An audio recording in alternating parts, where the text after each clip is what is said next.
আসসালামু আলাইকুম। আজকে আপনাদের সাথে শেয়ার করব কিভাবে কলার চুপলা এবং কলা শুদ্ধ আমি ভর্তা করলাম। ফার্স্টে আমি কলাটাকে সুন্দর করে সিদ্ধ করে নিয়েছি। তো সিদ্ধ করার পরে একটা শিলের মাধ্যমে আমি কলা এবং কলার চুপলা একসঙ্গে করে পিষে নিচ্ছি। তো পিষে নেওয়ার পরে আমি কলার ওই ভর্তাটাকে আলাদা করে রেখে দিছি। তো এরপরে আমি যেহেতু অনেক ঝাল খাই এর জন্য 3-4টা শুকনো মরিচ এবং রসুন এবং লবণ দিয়ে দিলাম। এরপরে সবগুলোকে একসাথে মিক্সড করে নিলাম।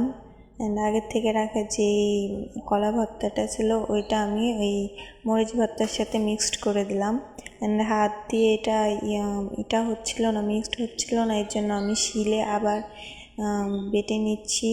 তো আপনারা দেখতেই পারছেন কালারটা মাশাআল্লাহ অনেক সুন্দর হয়েছে। আমি অনেক ঝাল খাই, আপনারা ইচ্ছা করলে কম ঝাল দিয়ে ভর্তাটা করতে পারেন। তো আপনারা দেখতেই পারছেন আমার ভর্তা অলরেডি কমপ্লিট।